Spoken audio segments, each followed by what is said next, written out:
Madam President, other dignitaries on the dais, ladies and gentlemen.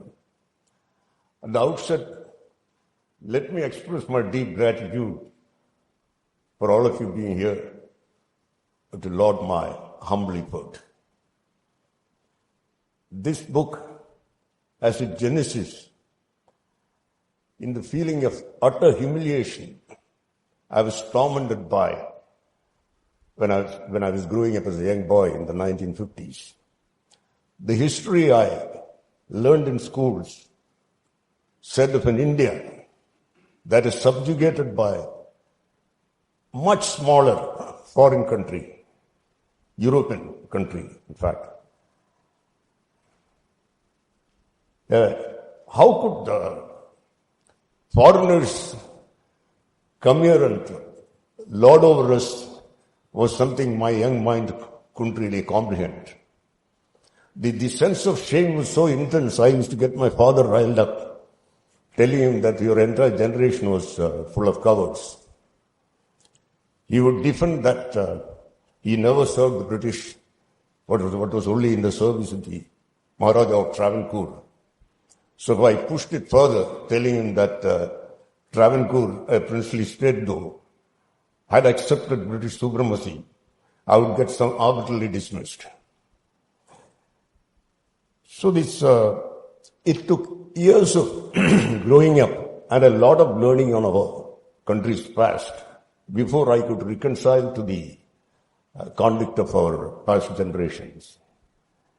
One great consolation was to understand that we were not really cowardly, but merely disorganized. For one thing, the concept of India as a nation was still unborn. There was no central authority to hold us together as a nation. The once powerful Mughal Empire was disintegrating, and the Marathas, who had emerged as the greatest challenger for them under Chhatrapati Shivaji, had also split into factions. Add to that, we had a horde of Rajas and Nawabs, native rulers, who were so self-centered they couldn't see beyond the tip of their nose. With their opulent lifestyles and internecine quarrels, they were the greatest villains in the colonial drama. They sort of laid out the red carpet for the colonialists. I wouldn't even blame the British as much as I would blame these characters. The British, after all, took what was there up for grabs. If anyone showed a modicum of self-respect in that era of disgrace, it was these personalities which I tried to portray in this book. At least as far as southern India was concerned. I'm sure there were like-minded individuals who lived elsewhere in India also. But southern chapter was unique because nowhere else in India the British faced such stubborn resistance from ordinary people. They were indeed led by the exceptionally noble native leaders of the kind who loved who cared for their people and loved their land of birth. These narratives of resistance somehow don't find place in the general narrative of the history of India.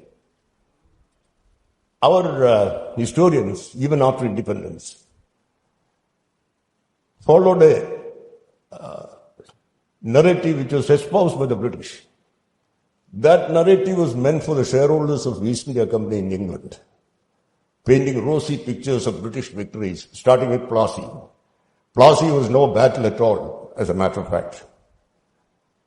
Unless you want to call a battle where, the enemy generals were bribed off to desert the battlefield as fair tactics, then otherwise it's no battle. The entire north was a cakewalk for the British. In contrast, they had to fight half a century of bloody battles to subjugate the South and the whole of peninsular India. Even that period, their history highlights the defeat and killing of Tipu Sultan and overcoming of Maratha Confederacy. In the clamor of that high-octane wars, this innumerable movements which took place, struggles which took place in the south, gets obscured.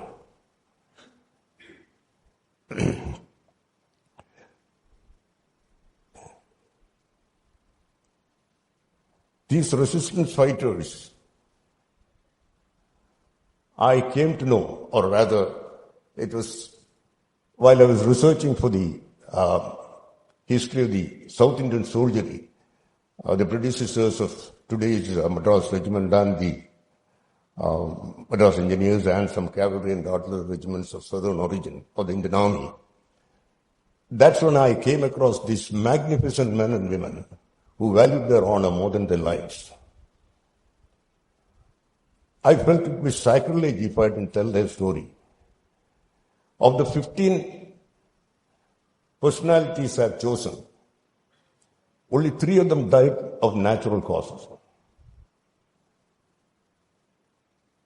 10 were either killed in action or executed. 1 was killed in a bid to escape. 1 was tortured to death while incarcerated. That speaks volumes of their sacrifice. I feel their immortal spirits loom large on India's horizon, inspiring us and our generations to come. That's the story I've tried to tell. Thank you.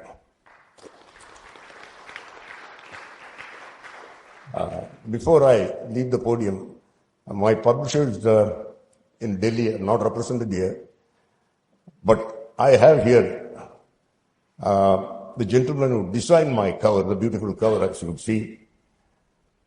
Mr. Kuyar, please, if you would come over to the... I would like to felicitate him with a...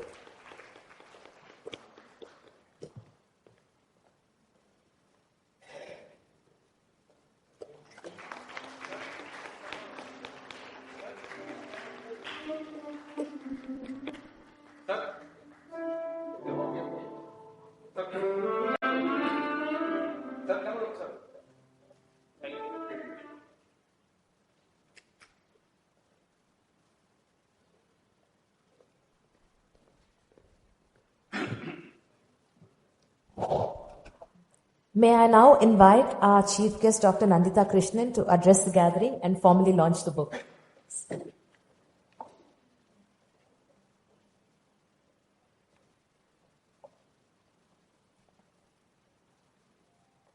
Dignitaries on the dais, Captain D.P. Ramachandran, dignitaries in the audience, ladies and gentlemen. I would like to first thank Captain Ramachandran for inviting me to participate in the release of his book, Unconquered Horizons, South India's Resistance Icons. As she mentioned, as our MC mentioned when she read out my CV, my subject has been ancient Indian culture, which means my history stopped with the 7th century AD. And I don't know that there was a world after that.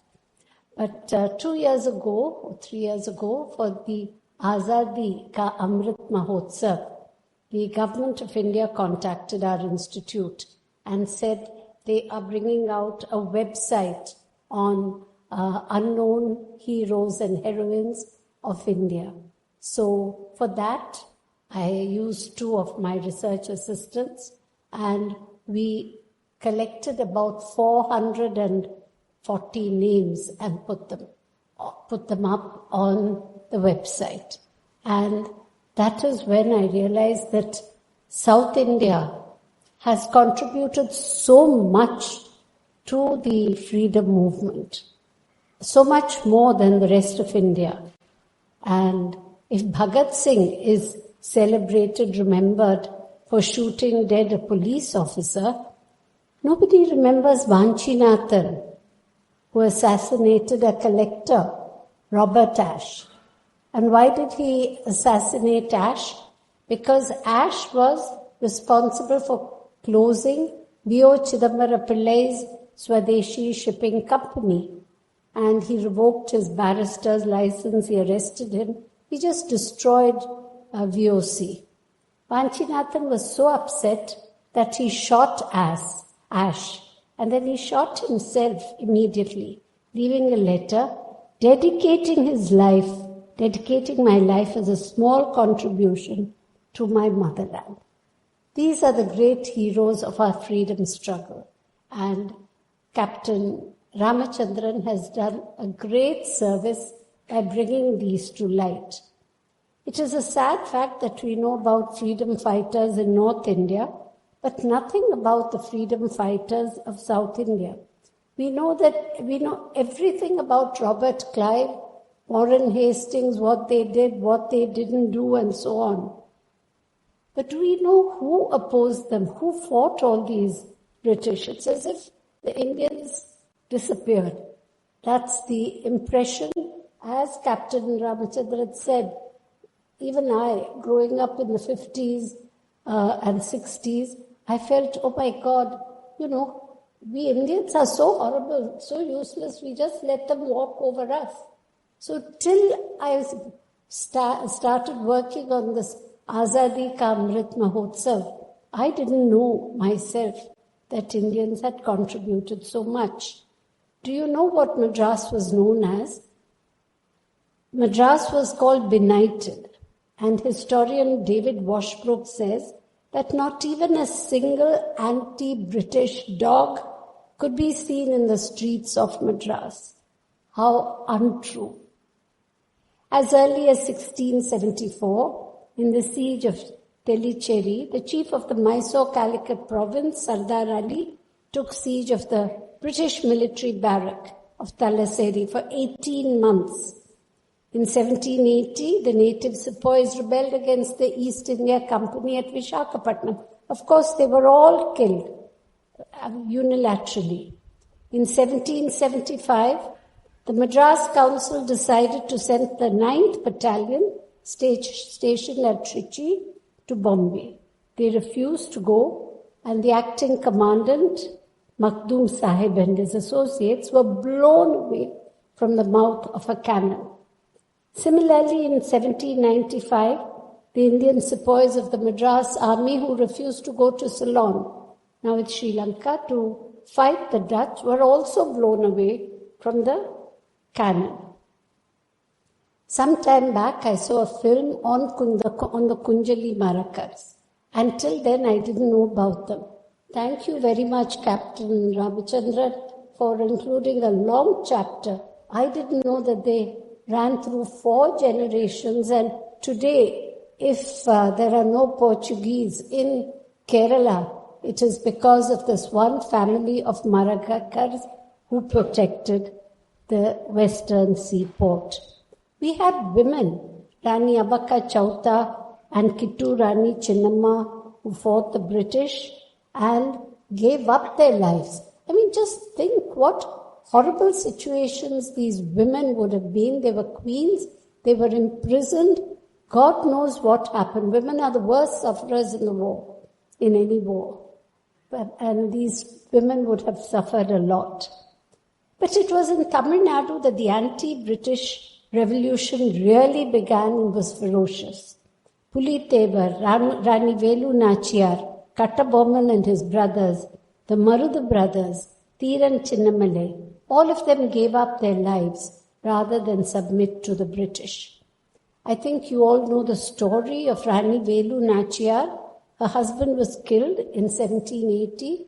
She went away from Shivaganga, where he was the Raja, and for 8 years she planned, built up a 4,000 strong army of women and its commander Kuili.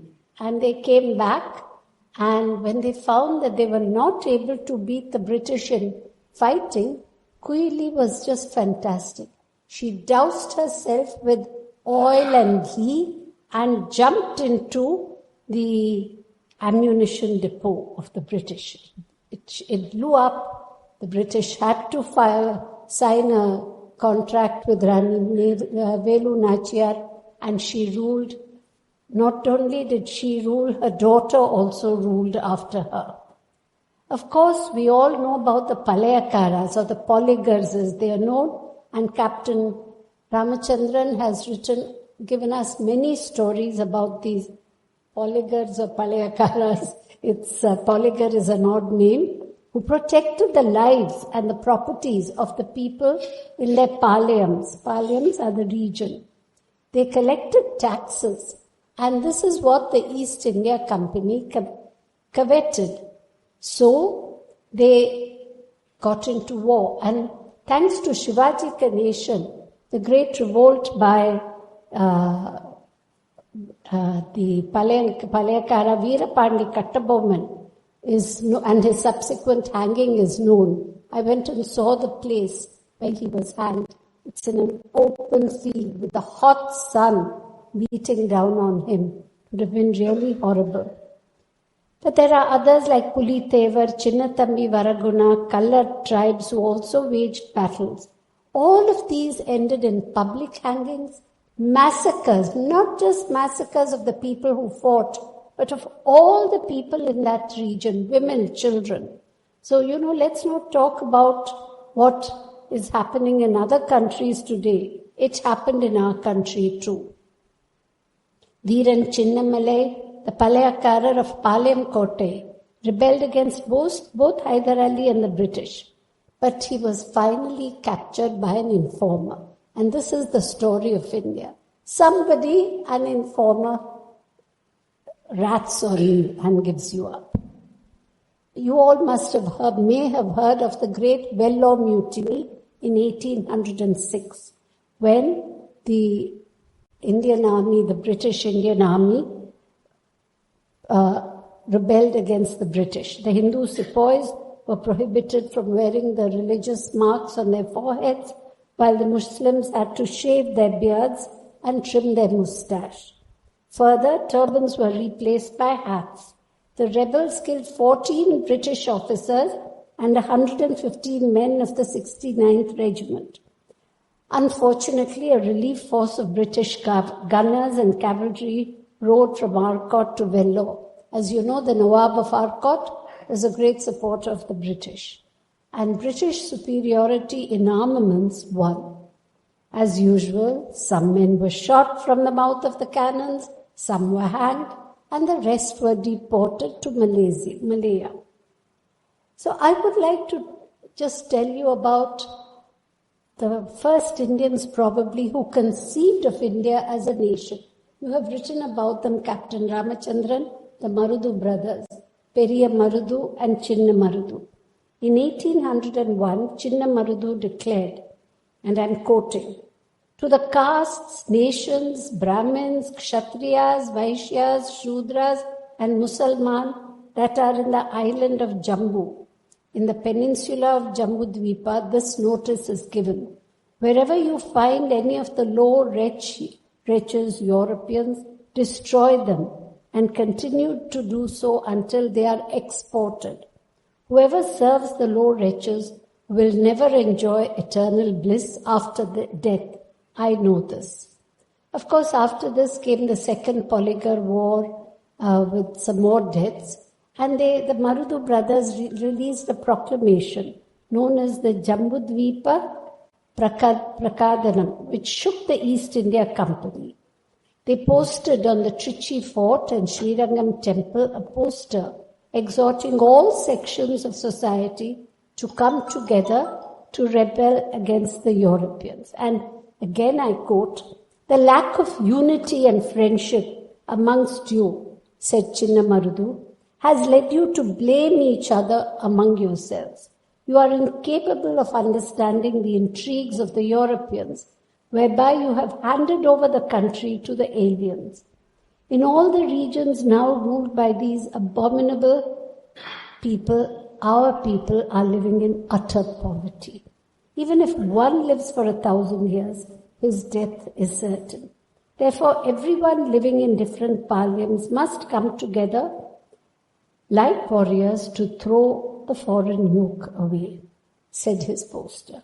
Unfortunately, this has been the story of India. There were several other battalions which fell, several other great names like Narasimha Reddy, Veera Rajendra Wadayar and so on, whom I only learnt about from your book, Captain Ramachandran. You have also written about Dhondia Wag, Parasi Raja and Velu Tampi. We know some of the stories, but we do not know what all they went through. You have done a great service in bringing out this book, and my hearty congratulations to you. Since there are so many people from the army, and we have a rear admiral also, may I request you all to use the army's influence, and I know you have a lot of influence, to include them in NCERT's social science textbooks. Our textbooks should have it. I mean, I grew up studying about what the British did to India. My sons learned the same thing. And even now I run schools. The textbooks that we have still tell us how great the British were and how useless we Indians are. So may I request you to please use your influence and make NCERT and the state governments include them in their social science textbooks. I'm buying these books for all our schools' libraries. But I know, and I think you all will agree, for every one child who reads a book, 5 or 10 children don't read. And especially with TV and social media today, less and less children read books. So instead of wasting time studying about Robert Clive and Mir Jafar, they should be studying about our great heroes who gave up their lives for this country. Thank you very much and congratulations once again.